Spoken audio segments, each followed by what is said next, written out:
सद्गुण विभूषित त्याग मूर्ति संत श्री अमर साहिब जी,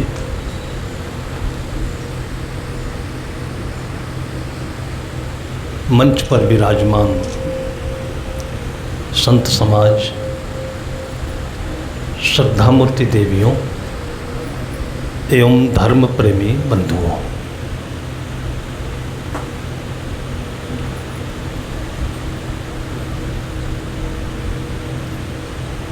जीवन की पूर्णता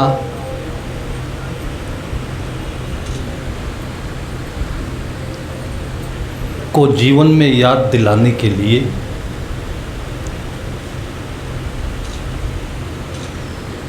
भारतीय सनातन परंपरा में, भारतीय संस्कृति में वर्ष भर में एक बार गुरु पूर्णिमा का अवसर मनाया जाता है।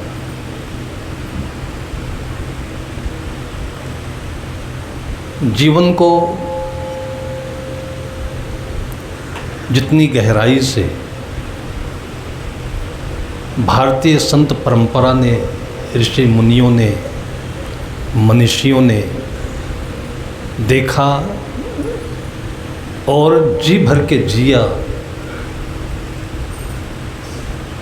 उससे जो मक्खन निकला, दूध को दही बनाकर जो मथने से निकलता है मक्खन, वो जीवन जीने से जो सार निकलता है उसका नाम है पूर्णिमा। जीवन स्वयं में पूर्ण है और उसकी अभिव्यक्ति होती है प्रसन्नता से, खुशी से। जीवन केवल मनुष्य का नहीं है, हम ही जिंदगी जी रहे हैं केवल ऐसा नहीं है। हमारे चारों तरफ ये पशु पक्षी जितने जीव जंतु हैं ये जीवन है, और भी जो प्रकृति है अपने तरीके से ये भी अपने को सुरक्षित रखे हुए है। जब हम इनके बीच में होते हैं, अपने को देखते हैं, इनको देखते हैं, तो मन को सुकून मिलता है, शांति मिलती है और भीतर से मन खिलने लगता है। केवल अपने को देखते हैं, परिवार में जीते हैं, पड़ोसियों को देखते हैं, शहर में मकान देखते हैं, गाड़ी मोटर देखते हैं, नौकरियां देखते हैं, तो मन उछलता रहता है। हर्ष में, विषाद में, दुख में, सुख में, कम में, अधिक में द्वंद्वग्रस्त रहता है, जलता रहता है।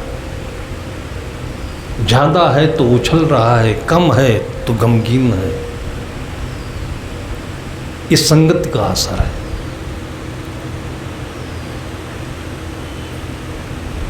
इस मन को यदि नहीं समझे तो ये मन ही सत्य लगता है,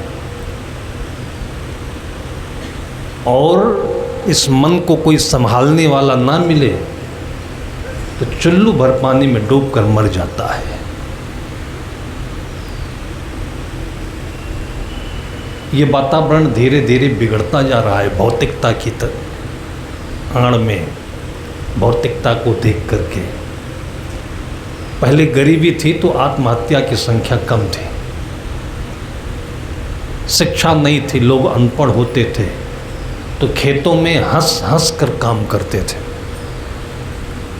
हम लोगों ने बचपन में देखा है कि जब सावन भादों का महीना होता है, आषाढ़ सावन भादों, तो धान की रुपाई होती थी,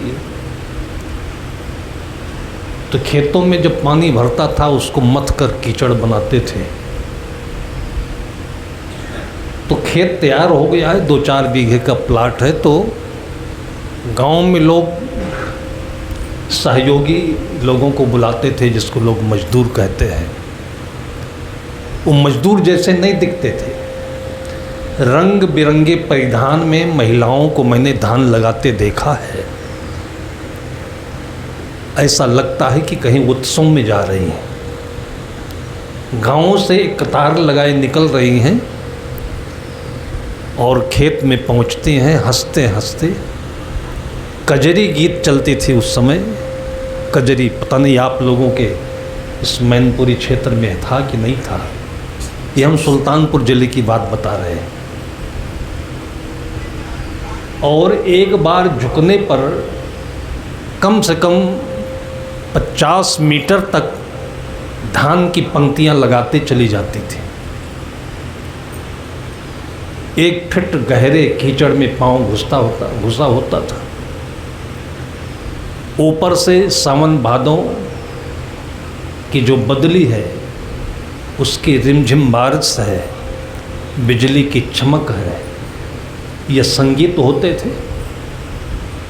और उसी बीच में कजरी गा गा करके महिलाएं धान लगाती थी।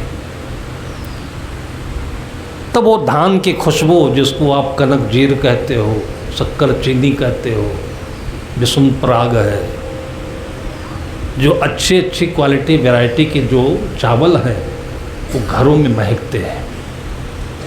तब महकते थे। खाने वाले को उसका स्वाद मिले या ना मिले, लेकिन धान लगाते समय मैंने देखा इतनी खुशी में वो लोग धान लगाते थे। उस जमाने में ज़्यादा पढ़ाई नहीं होते थे।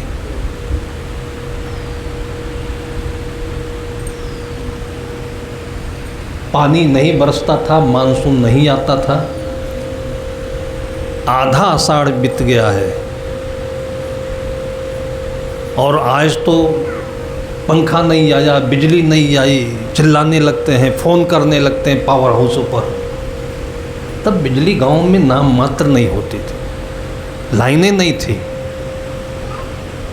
पानी नहीं बरस रहा है तो लोग राजा जनक की परंपरा याद करते थे। कहावत है कि राजा जनक के समय में कभी पानी नहीं बरसा होगा। तो राजा जनक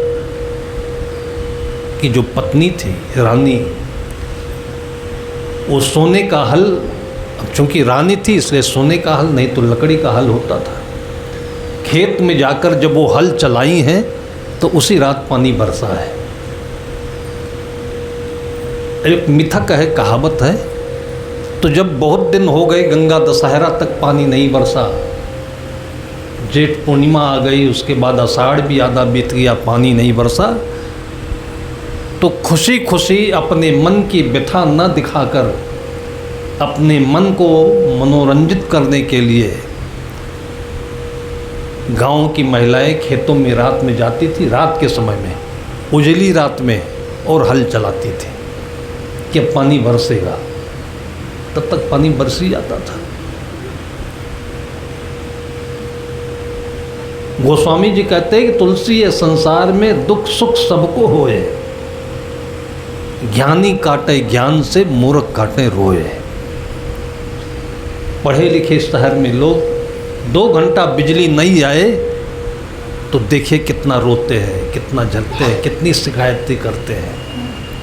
गांव में बिजली उस जमाने में होती नहीं थी और घने पेड़ों की छांव में आंचल से हवा करके, पंखे से हवा करके, गीत गा गा करके, बोल बतला करके, कथाएं सुनकर पूरी गर्मी आनंदित हो जाती थी। वो भी जीवन था। जीवन में आज इतनी उन्नति आई है कि एक दिन की मजदूरी 200, 300, 400, बाराबंकी के आसपास में 300-400 रुपए प्रतिदिन की मजदूरी है काम करने वालों के लिए। और सरकार राशन दे रही है फ्री में। जो मजदूरी है वो अपने कपड़े के लिए, घर के खर्चे के लिए रख करके बचाया जाए तो एक व्यक्ति को अच्छे से सामान्य जीवन के जीने के लिए कोई कमी नहीं है। उस समय आया है, कोई खुश नहीं है। गांव में इतने झगड़े, हर दिन FIR, थाने वाले तंग आ गए और इतनी शिकायतें। ये सब क्या है? मन की अपूर्णता है। देहातों में भी वही हाल है, शहरों में भी वही हाल है। जहाँ भी सत्संग नहीं है, अच्छा वातावरण नहीं है, समझाने वाले नहीं हैं, सरस लोग नहीं हैं, मन ऐसे ही रहता है। तब नहीं था। आज के 40-50 वर्ष पहले की बात जो हम याद करते हैं, तो आम के महीने में आम के बगीचे में पूरा दिन रात रहते थे लोग। आम रखाने के हिसाब से वहीं आम खाते थे, सुराही में पानी रखते थे, तालाब का पानी पी लेते थे। पूरे सीजन भर आम ही खाते थे लोग। बहुत वैरायटी के आम, छोटे छोटे, बड़े बड़े। उसके बाद महुआ का सीजन आता था, तो बढ़िया महुआ के फूल, आज के लिए समझिए किशमिश और मुनक्का, वो खाते थे, शुद्ध स्वस्थ रहते थे। लेकिन उस जमाने को लोगों ने कमजोरी कही, गरीबी कही, और तब लोग खुश रहते थे। तब और आज की तुलना हम करते हैं, हमने तो वो ज़िंदगी देखी भी है और उन लोगों के बीच में आनंदित जीवन भी जिया है। स्कूल पढ़ने जाते थे तो प्राइमरी स्कूल गांव से 1 किलोमीटर दूर था, नज़दीक ही पढ़ने पैदल जाते थे। मिडिल स्कूल गांव से 4-5 किलोमीटर दूर था, वो भी पैदल जाते थे। ऐसा नहीं लगता था कि ये पैर थक जाते हैं, दर्द होता है। और इंटर कॉलेज में, डिग्री कॉलेज में हमारे यहाँ से स्कूल की दूरी लगभग 20-22 किलोमीटर दूर है। और तब साइकिल आ गई थी घर पर। 20 किलोमीटर 45 मिनट में हम साइकिल से पूरा करते थे। और उसके बाद एक सब्जेक्ट होता है NCC का, परेड सिखाया जाता है, आर्मी की ट्रेनिंग होती है। 2 घंटे खड़े खड़े ट्रेनिंग करना, आर्मी का लेफ्ट राइट करना। 2 घंटे के बाद फिर 10 बजे से लेकर के 2 बजे तक क्लास में पढ़ाई करना, और 2 बजे के बाद फिर 20 किलोमीटर वापस आना। बीच में इंटरवल होता था तो रोटी सब्जी या कुछ घर से खाने का ले जाते थे, वो खाया। लेकिन शाम को आने पर कभी नहीं लगता था कि हम थक गए हैं। साइकिल घर में छोड़ करके फिर बगीचे चले जाते थे, गन्ने के खेत में जाकर गन्ना खाते थे, मटर की फलियां खाते थे, चना खाते थे। वो गांव का वातावरण। अब देखते हैं कि गांव में बच्चों को पढ़ने के लिए बसें आती हैं। घर घर में तो बस घुस नहीं सकती है। जिस गांव में आश्रम है वहाँ मैंने देखा है कि आश्रम के मुख्य द्वार तक बस आती है। वहाँ से गांव की दूरी जो है, घरों की दूरी कहीं 10 मीटर है, कहीं 25 मीटर है, कहीं 30 मीटर है। 1 फरलांग होगा अधिक से अधिक। उतनी दूरी भी बच्चे पैदल नहीं जाते हैं, उनके पापा स्कूटी लेकर के बस के अंदर घुसाने आते हैं। ये जुग आया है। तो भी बच्चों को कुछ पढ़ना नहीं आता, खुशी खुशी पढ़ने नहीं जाते हैं। आज जो बच्चे अपने घर से निकलकर 10 कदम पैदल नहीं चल सकते, अपना बस्ता का बोझ नहीं ले सकते, कल वो अपने परिवार का, अपनी जिंदगी का, देश का बोझ लेंगे। वो उनसे आप ये अपेक्षा रखते हैं? क्या सिखा रहे हैं बच्चों को? सुविधा सुविधा सुविधा, पैसा, तरक्की, इसके नाम पर चारों तरफ से हम कमजोरी ही कमजोरी लूट रहे हैं। बच्चे कमजोर होते जा रहे हैं।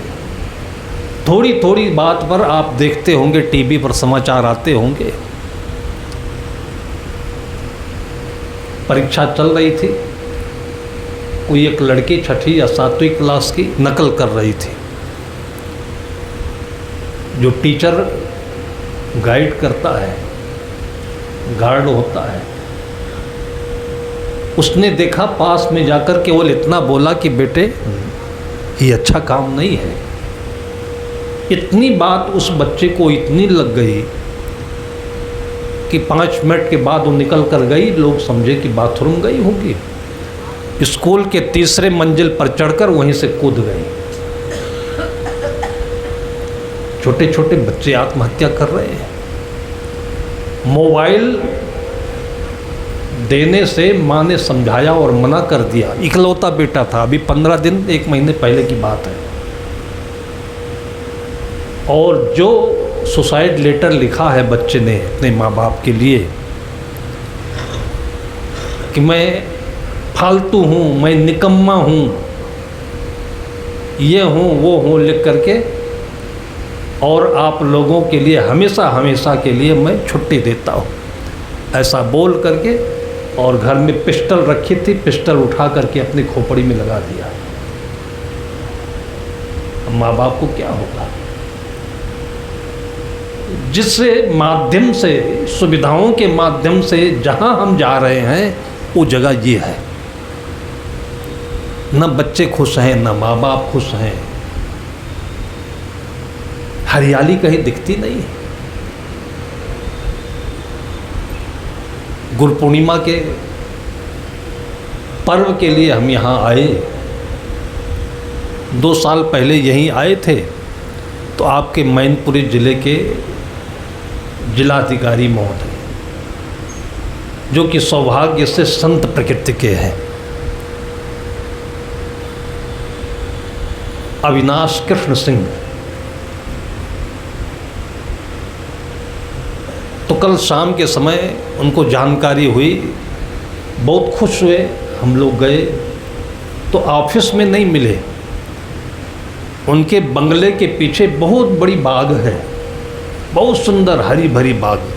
वैसे तो जो कलेक्ट्रेट का परिसर है, आप लोग उधर टहलने जाते हो सुबह के समय, तो हरी भरी बाग बहुत है रास्ते में, लेकिन डीएम के बंगले के आसपास में खेती भी है और बगिया भी है।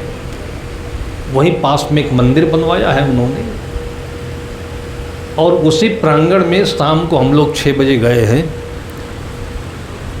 और जिलाधिकारी, कलेक्टर तो बहुत व्यस्त व्यक्ति होता है, पूरे ज़िले की समस्याओं को देखता है, लोगों से मिलता है, लेकिन संतों को पाकर उनको ऐसा लगा कि माई बाप मिल गए, हमारे गुरु मिल गए। अपने बचपन की बातें वो बताना शुरू किए, फिर चर्चा बढ़ी। 3 घंटे बीत गए, पता नहीं चला। पास में मोर कूक रहे हैं, पक्षियाँ बोल रहे हैं, और कहते हैं कि जब यहाँ पर मैं आता हूँ स्वामी जी, ये हरियाली देखकर, पक्षियों को देखकर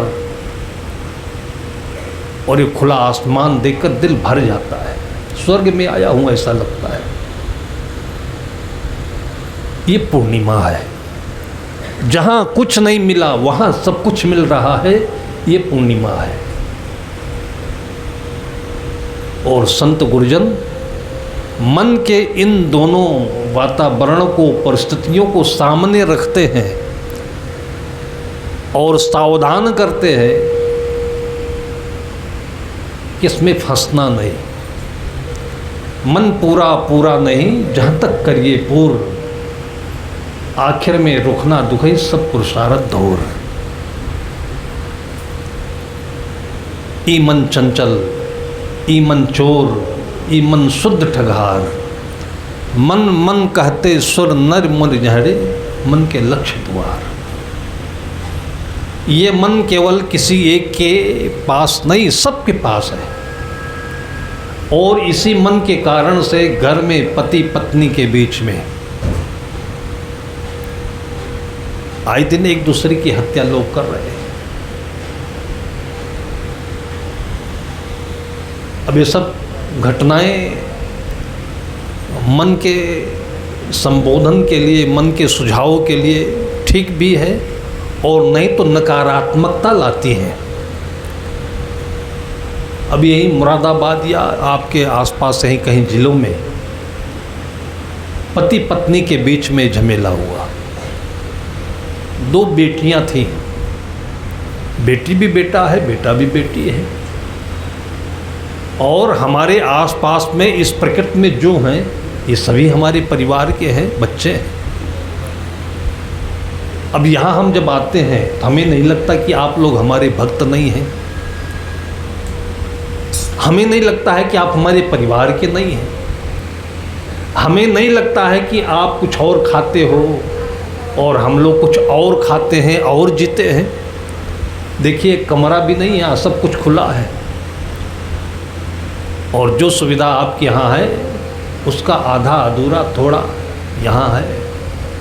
आपके साथ हम कदम होकर ये संत जी रहे हैं, तो यही पारिवारिक भावना है।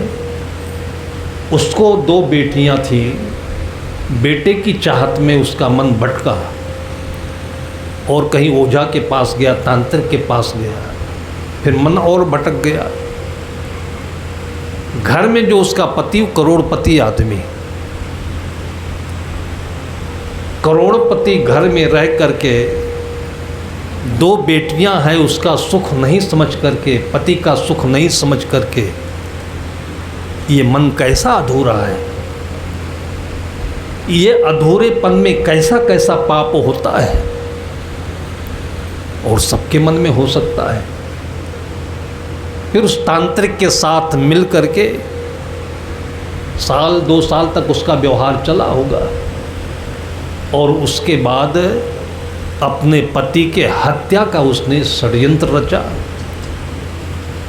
आधी रात को अपने पति को दूध के साथ में नशे की गोली दे दी। फिर वो तांत्रिक 2 लोगों को, दारूबाजों को भेज दिया चाकू लेकर। दरवाज़ा इसने खुला रखा और सोच लीजिए कि जिसके साथ 7 भांवर उसने लगाई है, जिसका दाना पानी, अन्न, दूध, सोना, चांदी, हीरा, मोती सब स्वीकार किया।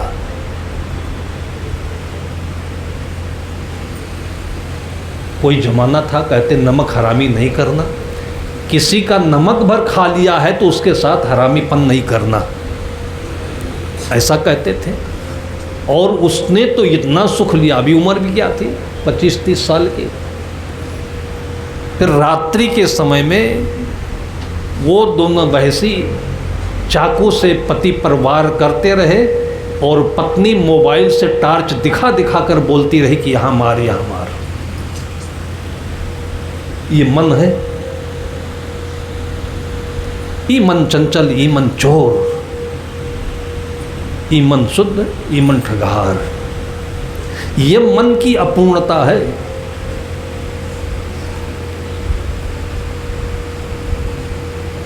वो छटपटाता रहा उसका पति, मर जाने के बाद ही वो बोली 2 चाकू और मार।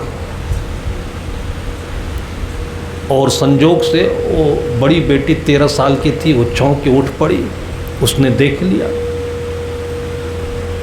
और जो 2 लड़के थे उनको पहचान लिया, जिसको मामा मामा कहती थी वो। फिर पुलिस आई, पुलिस के सामने फिर ये सब बातें खुली। अब सोचिए क्या जिंदगी रह गई। मन पूरा पूरा नहीं जहाँ तक करिए पूर। ऐसा किसी के जीवन में आने से पहले सद्गुरु का आशीर्वाद मिल जाए तो ये आसमान के काले बादल और धूप से ये शरीर से निकलता पसीना, जब आप पेड़ की छाया में बैठते हो, पंखा झलते हो तो बहुत आनंद देता है। इसमें भी आनंद है, पूर्णता है। इससे भटक करके, इस पूर्णता से भटक करके कहीं दूर नहीं जाना जहाँ ये सब हो रहा है। ये आश्रम है, कई वर्षों से मैं आ रहा हूँ, अपना है ऐसा लगता है, सभी अपने हैं, यहाँ कुछ भी नहीं है। थोड़ा सा विवाद सुना मैंने, लेकिन संत श्री अमर साहब के ऊपर सभी इतने निछावर हैं इनके भी माता पिता रहे होंगे, इनको जन्म दिया, बड़ा किया, फिर इनको सौंप दिया संतों की गोद में, और माता पिता ने अपनी जो पैतृक संपत्ति थी 12-15 बीघे ज़मीन वो सब दे दिया। यहाँ बहुत कुछ सुविधाएं नहीं हैं। पहले तो मैं मौन होकर के सब देखता रहा, पूरी खिलाने में, कार्यक्रम कराने में, चश्मा बांटने में, मरीजों की सेवा करने में। यहाँ जो पूजा पैसा मिला आपका वो भी, और अपने पैतृक संपत्ति का जो मिला वो भी। तब 2 साल से मैंने कहना शुरू किया कि ऊपर से चोर आते हैं तो कम से कम ये दीवार तो उठा लीजिए। आश्रम में कोई गेस्ट आ जाए, कोई संत अतिथि आ जाए, कुछ थोड़ा सा बढ़ा लीजिए पैसा बचा करके। तब शुरू किया साहब ने। सब कुछ अपना इसी में, तन मन वचन नहीं, खून पसीना भी दे रहे हैं। और यही आश्रम है कि इसको बचाने के लिए संत श्री राम सनेही साहब मार खाए हैं। बचाने के लिए पीट पाट करके, आग लगा करके, गाली दे दे करके यहाँ से भगाने के सारे तिकड़म किए गए उनके साथ। किसके लिए किया उन्होंने? उनका निजी अपनी योनि का, अपने खून का कोई बेटा नहीं, कोई परिवार नहीं। वो संत कितने दूरदृष्टा रहे होंगे, कितनों के लिए दर्द था उनके भीतर। पास में पोस्टमार्टम होता है, लाशें आती हैं, रोने की आवाज़ें आती हैं, उनको कौन सांत्वना देगा? ऐसी जगह अगर नहीं हो तो दुनिया में जो कोहराम मचा हुआ है, हाय हत्या हो रही है, ऐसे दुखी लोगों को बैठने की जगह कहाँ है? अगर ये जगह नहीं होती तो कहाँ है? सरकार सोचती नहीं है। सोच करके भी कुछ कानून और संविधान ऐसे बने हुए हैं कि मजबूर है। छत्तीसगढ़ के मुख्यमंत्री भूपेश बघेल जी हुए, बहुत अपने निकट के थे। कई बार मेरे मन में आया कि उनसे बोल दूं कि वहाँ खाली ज़मीनें बहुत पड़ी हुई हैं, तो कम से कम कुछ नहीं तो 5 बीघा 10 बीघा ज़मीन संतों को अलॉट कर दीजिए। वो सुंदर बगीचा बनाएंगे, उसके बीच में तालाब खुदवा दीजिए। मनरेगा से कार्यक्रम चलता है ये। और आसपास के 10-20-50 गांव के लोगों में अपने घर गृहस्थी का काम करते करते जब थका लगे, उलझन हो, कोई तकलीफ हो, तो आ करके उसी बगीचे में संत के पास बैठे, तालाब का पानी पिए, संत का प्रसाद ग्रहण करें और सारे मानसिक व्यथाओं से निजात पाए। सरकार नहीं कर पा रही। आज पेड़ लगाओ, पेड़ लगाओ, पेड़ लगाओ का नारा इतनी तेजी से चल रहा है। ये सीजन चल रहा है पेड़ लगाने वाला। अभी आपके यहाँ पर कार्यक्रम में उत्तर प्रदेश के अपर मुख्य सचिव, जब पूरे प्रदेश का मालिक जैसे होता है, मुख्यमंत्री के साथ बैठने वाला अधिकारी, एकदम धार्मिक व्यक्ति, एक आईएएस होने के बाद जब कलेक्टर बनता है तो पैसे की थाह नहीं होती कमाने वालों के लिए, संग्रह करने वालों के लिए।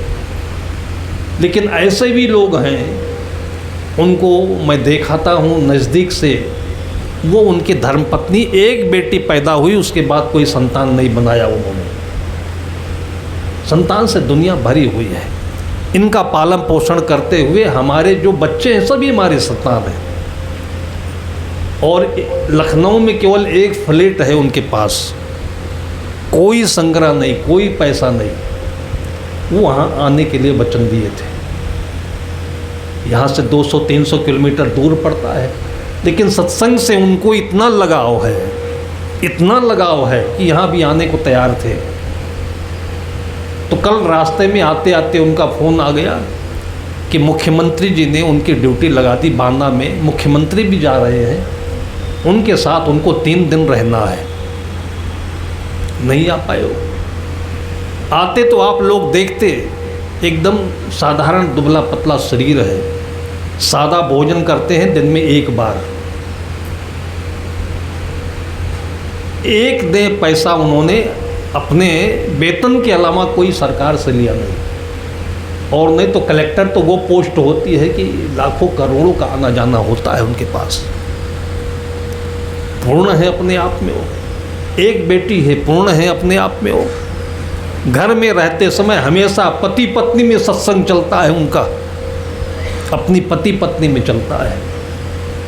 हम लोग जब जाते हैं तो सत्संग के अलावा कोई बात नहीं। एक बार किसी गांव में मैं बुलाया, तो इससे भी गरीब आश्रम था वो, बाग बगीचे की हरी छाया में।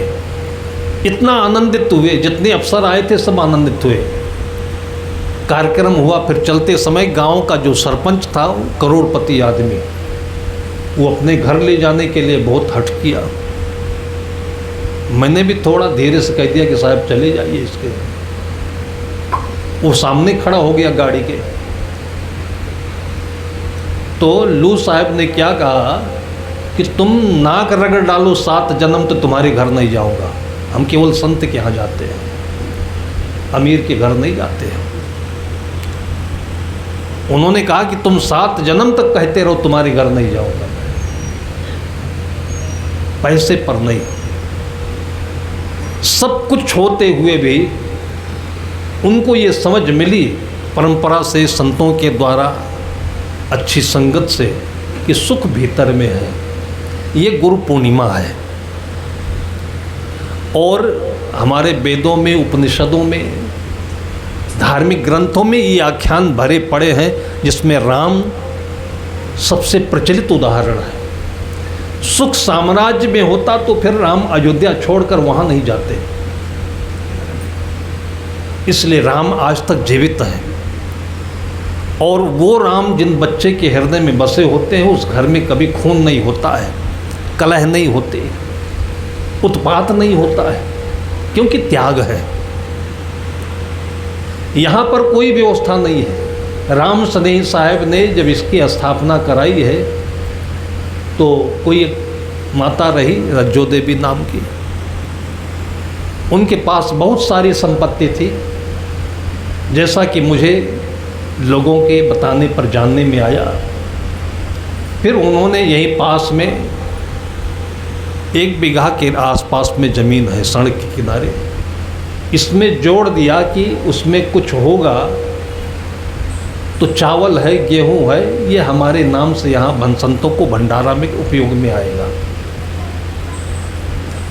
और ऐसा विवाद हुआ उसके पीछे, कबीर आश्रम के नाम वो ज़मीन लिखी गई।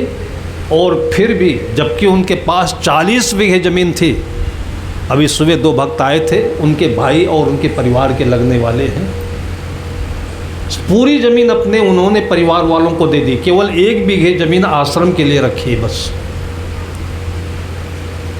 सारी ज़मीन ले लिया, 1 बीघे ज़मीन भी झगड़े में पड़ा है, उसमें से 1 दाना भी यहाँ नहीं आया। संत वहाँ खड़े भी नहीं हुए जाकर, क्योंकि आफत है, झमेला है। जो ज़मीन लोगों ने पाया वो सब बिक गया, वो ज़मीन जिसने लिया वो भी बिक गया। और चूंकि कबीर आश्रम के नाम से ज़मीन कभी बिक नहीं सकती है, जिसे राम जन्मभूमि अयोध्या का 500 वर्षों से झगड़े में पड़ा था, लेकिन राम जिंदा है। तो आज भी सुप्रीम कोर्ट ने न्याय दिया कि ये ज़मीन राम जन्मभूमि है। तो कबीर आश्रम की ज़मीन, मठ मंदिर की ज़मीन, जिस आदमी के भीतर में अपने दाना पानी से, अपने मेहनत से, अपने ज्ञान से खुशी उमड़ जाती है, तो जैसे एक वृक्ष होता है जब खुश होकर उमड़ता है तो फल ही फल नीचे गिराता है। दिन भर बिनते रहो, आम है, महुआ है, जामुन है। हम जिस आश्रम से आते हैं, हर प्रकार के पेड़ लगे हुए हैं। जामुन के ऐसे पेड़ हैं, इतने बड़े बड़े जामुन, जिसको गुलाब जामुन कहते हैं, वो जामुन। और लेता कुछ नहीं वो पौधा, हम तो उसमें 1 गिलास पानी भी नहीं डालते, लेकिन देता बहुत है। आम के 2-4 बड़े बड़े पेड़ हैं। रात भर में पेड़ के नीचे जाइए तो पैर रखने की जगह नहीं, आम ही आम। ये पेड़ पौधे कितने पूरे हैं अपने आप में, ये आपसे कुछ नहीं ले रहे हैं। आप श्रद्धा रखिए तो उसमें थोड़ा सा पानी डाल दीजिए और उसके बाद देखिए कि आपके पेट को, मन को, परिवार को, समाज को, देश को भर दे रहे हैं ये। और इंसान का मन इतना बड़ा गड्ढा बनता जा रहा है। देखिए थोड़ी सी जमीन का वो टुकड़ा था, वो भी झगड़े में पड़ा हुआ है। फिर भी यहाँ पर कोई कमी नहीं है।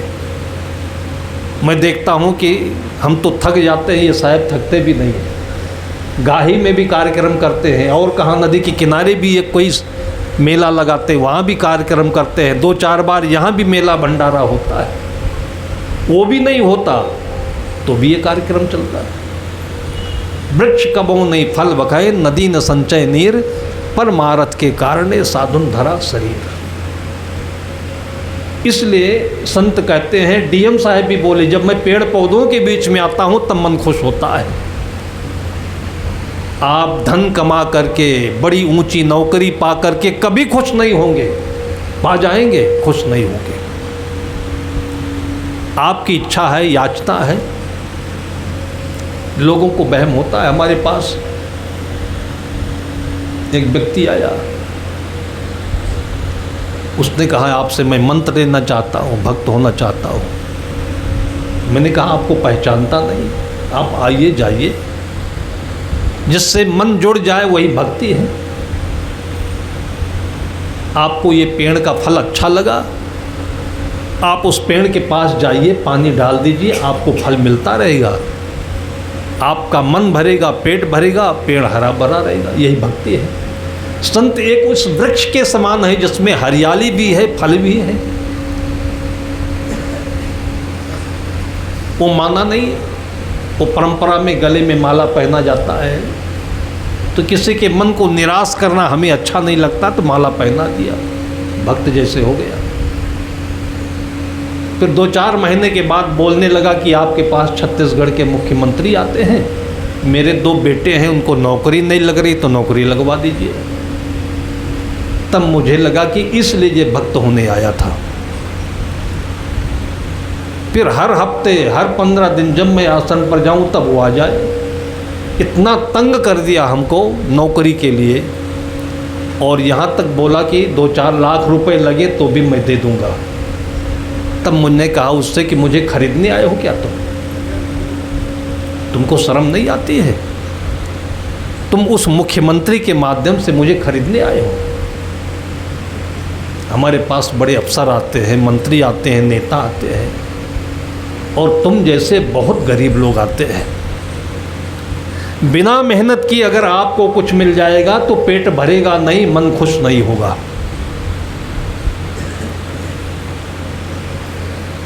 बीच में याद आया, कथा सुना दूं। एक बहुत बड़ा सेठ था, बहुत दुखी रहता था, बहुत दुखी रहता था। हीरा मोती सोना चांदी नहीं, हीरा मोती पन्ना पोखराज से भरी उसकी तिजोरी। सुन रखा था कि एक महात्मा जी हैं, परम त्यागी, वैराग्यमान, लेकिन जो कोई उनके पास जाता है वो सुखी हो जाता है। तो अंत में उसको लगा, वैसे तो कभी गया नहीं, वो अंत में लगा उसे कि मरूंगा भी नहीं और जी भी नहीं पा रहा हूँ सुख में, तो उनके पास जाना ही उचित है। तो जाना तो चाहिए, तजमाया अहंकार छोड़ करके संत मिलन को जाइए, तजमाया अभिमान। इसलिए आप लोगों ने देखा होगा कि जो मंदिर के द्वार होते बहुत छोटे होते हैं, झुक करके जाइए बेहतर। लेकिन वो सेठ था, उसके पास जो था उसी का अहंकार लेकर एक थैली में कुछ अशर्फियाँ लेकर के गया हो। सुन रखा था परम त्यागी है, जा करके दंडवत किया, और स्वामी जी एक वृक्ष के नीचे बैठे थे, चरण स्पर्श करके थैली वहीं रख दी और बैठ गया। बहुत देर के बाद स्वामी जी ने पूछा, अच्छे से तो हो, सब कुशल मंगल तो है? तब वो अपने अंदर की आग उगला। ये थैली में असरफी असरफी भरी हुई है, लेकिन सुख नहीं है, कहीं से भी अच्छाई नहीं हमारी ज़िंदगी में, तृप्ति नहीं, संतुष्टि नहीं है। सुनते रहे महात्मा जी, सुनते रहे और असरफी इसलिए रख दिया कि सुन रखा था कि महात्मा जी परम त्यागी है, लेते नहीं किसी से कुछ, ये लेते नहीं है। लेकिन गुणिया तो गुण ही गाए, निर्गुणिया गुण ही गिनाए। बैल को दीजिए जाए फर, क्या बूझे क्या खाए। संतों का त्याग और संतों का जीवन ये समझना बहुत श्रद्धा की बात है। संत कुछ लेते नहीं, लेकिन मन ही मन में आदमी सोचता है कि फिर माला क्यों पहन लेते हैं, फिर ये पूजा पैसा क्यों ले लेते हैं।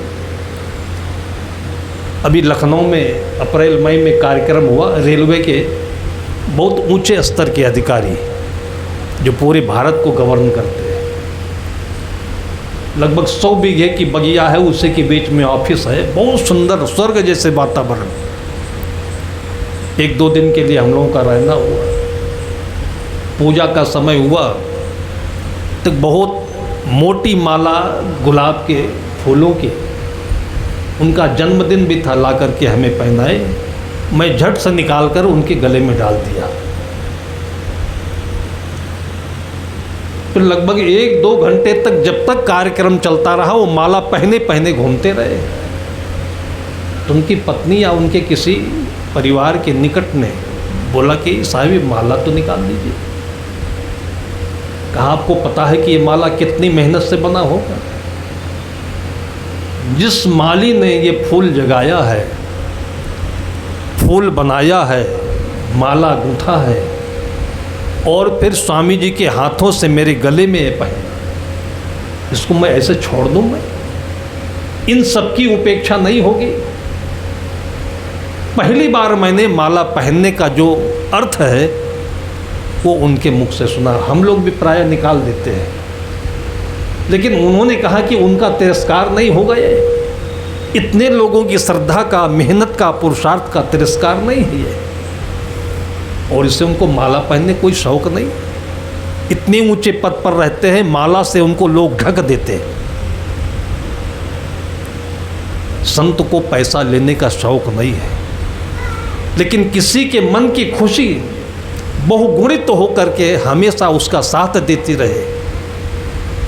माला पहन लेते हैं, पैसा ले लेते हैं, खाते कुछ नहीं है। और ये तपस्या बहुत सारे गृहस्थ लोग भी करते हैं। जैसे अडानी अंबानी का नाम आप लोग सुनते हैं, राजनीति के शिकार हो रहे हैं। रोज 100 गाली राजनीति वाले इनको दे रहे हैं, अडानी अंबानी को गाली दे रहे हैं, पैसा लूट करके भर रहा है। हम कहते हैं कि कुछ बुद्धि लगाओ। एक मजदूर आदमी दिन भर में केवल 300-400 पाता है, शाम को जाकर के 200 का दारू पी लेता है। हम कहते पैसा बचाओ, तुम्हारे छोटे छोटे बच्चे हैं। अगर उसके नाम 1 करोड़ रुपए की लॉटरी निकल जाए तो दूसरे दिन जाकर के वो आधा पैसा जुआ में, नशे में बर्बाद कर देगा। और जिसको अडानी अंबानी कहते हो, इतना भारी भरकम मेहनत करके, जो धीरू भाई अंबानी थे, ये 4 पहिए वाली रेहड़ी पर ये वेस्टेज जो लोहा होता है, कबाड़ होता है, ये सब के घर से इकट्ठा करते थे। और ऐसा कर करके उन्होंने ये साम्राज्य बनाया है। और उनके बेटे जो अनिल या मुकेश अंबानी कहते हैं, मूंग की दाल और सूखी रोटी खाता है। हजारों नहीं लाखों लोगों को जिंदगी में रोजगार दिया हुआ है। आप 1 लाख रुपए, आप 200-400 रुपए नहीं बचा पा रहे हो, और इतने करोड़ों की संपत्ति बचा करके देश की सेवा कर रहा है, गाली दे रहे हो उसको। बर्बाद हो जाएगी जिंदगी। पैसे को घर में आने के बाद बचा रखना भी ये लक्ष्मी की बहुत बड़ी पूजा है। ये बहुत बड़े दिल वालों का ही काम है। संत लोगों के हाथों में जब ये पैसा आता है, एक एक पंखुड़ियों का इसका मूल्य है, एक एक आना पाई पैसे का मूल्य है। वृक्ष कबो नहीं फल भकाए, नदी न संचय नीर। संतों ने याद किया संतों के गुणों को, परमारथ के कारणे साधुन धरा शरीर। तब ये आश्रम देखिए, यहाँ भीतर आते ही ऐसा लगता है कि सबरी का ये वो युग आ गया है। मैनपुरी जैसे शहर के भीतर में ऐसी जगह मिलना, जो यहाँ 2-4 लोग रहते हैं ये भंगी और मेहतर की तरह से झाड़ू लगाते हैं तब ये साफ रहता है। 1000-2000 स्क्वायर फीट की ज़मीन है, इतना गंदा रहता है, उसको साफ नहीं रख पाते हम लोग।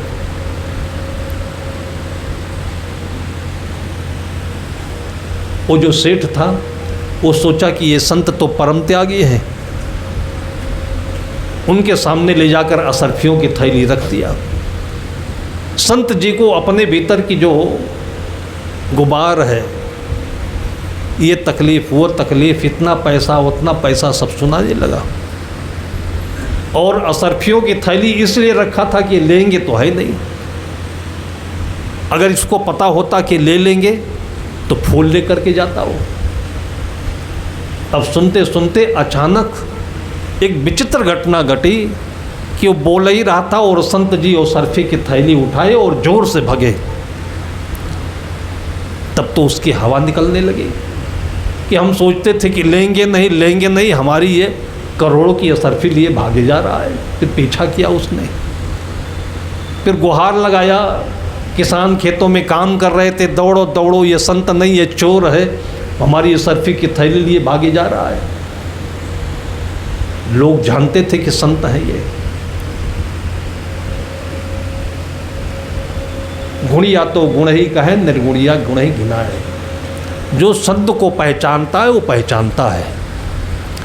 एक भी आदमी उस सेठ के कहने पर संत के पीछे दौड़ नहीं लगाई कि संत को पकड़ ले। जानते थे संत है ये, ऐसा हो नहीं सकता है। दौड़ते दौड़ते दौड़ते दौड़ते 2-4 किलोमीटर का राउंड लगा करके फिर संत वहीं आ गए जहाँ बैठे थे। सेठ की तो हालत ख़राब हो गई, धोती ढीली हो गई, लेकिन असरफी के लालच में दौड़ना पड़ा उसे। जब संत बैठ गए तो जैसे ही आया वो तैसे संत असरफी की थैली फेंक कर बोले, ले जा अपनी असरफी की थैली। अब उसको तसल्ली हुई कि नहीं, संत चोर नहीं है, लुटेरे नहीं है। थैली पाया, बैठ गया। संत ने पूछा कि अब आनंद लगा? कहा परम आनंद आया। तो संत ने कहा कि असरफी की थैली तो पहले भी तेरे पास थी, तब आनंद नहीं था। अब तूने इसके लिए मेहनत की, इसलिए आनंद है ये। बिना मेहनत के नौकरी चाहते हैं, बिना मेहनत के हम फल चाहते हैं। वो आदमी हमको 2 साल तक कितना हैरान किया, लेकिन हम हैरान होते नहीं कभी। आपके बच्चे, आपके पड़ोसी, आपके विरोधी आपके पीछे पड़े, कभी हैरान होने की ज़रूरत नहीं है। कल डीएम साहब भी यही बात कह रहे थे। ये ज़मीनों को लेकर के जो ये सब मुकदमा है, ये है, झंझट है। अब एक वकील साहब हैं, वो पीछे पड़ गए साहब के।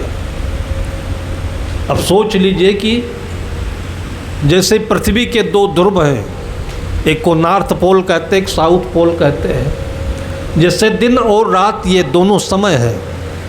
आप चाहें कि दिन ही दिन हो तो नहीं, रात भी होगी। बरसात है तो सूखा भी होगा, ठंडी है तो गर्मी भी होगी। दोनों फायदे के लिए है। ऐसे सुख और दुख दोनों फायदे के लिए है। आप सुख ही सुख चाहते हैं, दुख नहीं चाहते।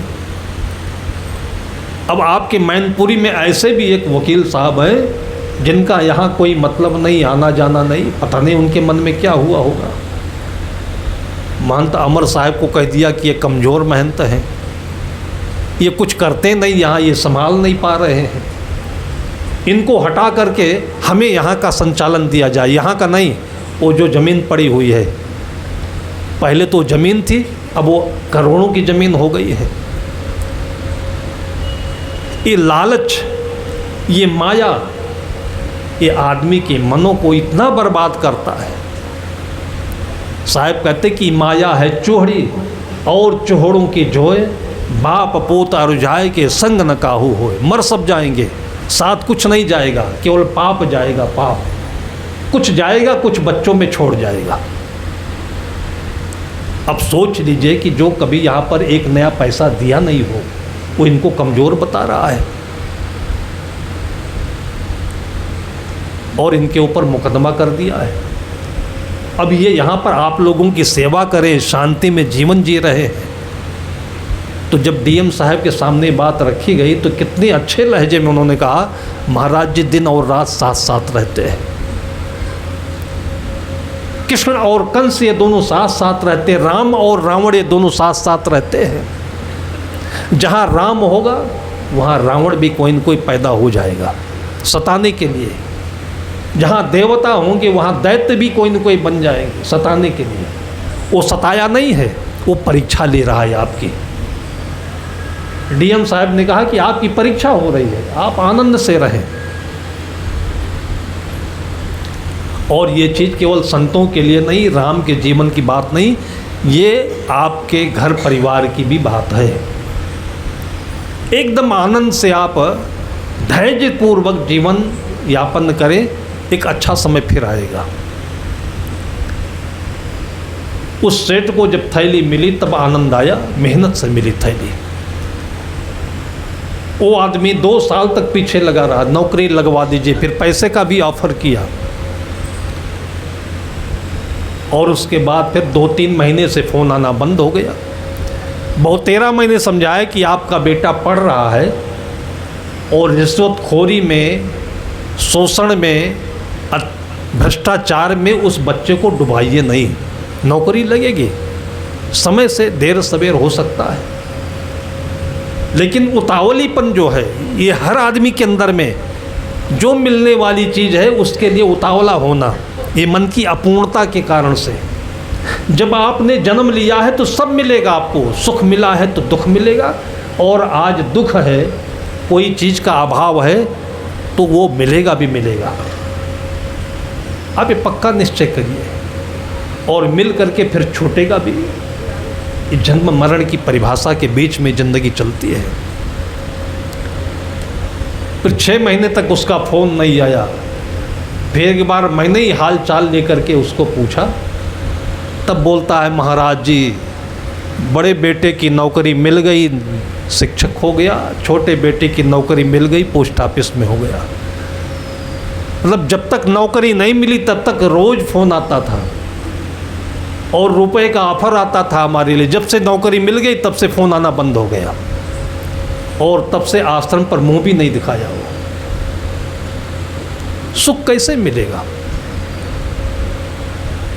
ये मन का जो घन चक्कर है ये कभी पूरा नहीं होता है। इस घन चक्कर से बचने के लिए हजारों वर्षों की संत महापुरुषों की जो तपस्या है, परंपरा है, उसका जो मक्खन सार है ये गुरु पूर्णिमा है। आप खुश होकर के जीवन जिएं, इन संतों को देखें, एक अकिंचन जीवन जी रहे हैं और ये संत के उपदेश को लेकर के आपको कोई ऐसा डॉक्टर भी मिल जाएगा, कोई कलेक्टर भी मिल जाएगा, कोई थानेदार भी मिल जाएगा। बहुत सारे लोग हमको मिले हैं। इसलिए ये श्रद्धा बनाए रखिए कि इस समाज में लूटने वाले हैं, छल कपट करने वाले हैं, लेने वाले हैं तो देने वाले भी हैं। और मन को अपने आप पूरा रखिए, आप धैर्य में जीवन जिए, आपके बच्चों का, आने वाली पीढ़ी का कल्याण होगा और आपकी जय जयकार होगी। आज गुरु पूर्णिमा के इस पूर्व दिन के अवसर पर आपके सामने संत महापुरुषों के आशीर्वाद के रूप में जो सामग्री परोसी, ये आपके घर तक, आपके जीवन के साथ हमेशा रहे, सबका कल्याण हो। इन्हीं शब्दों के साथ मैं आज की वाणी को विराम देता हूँ।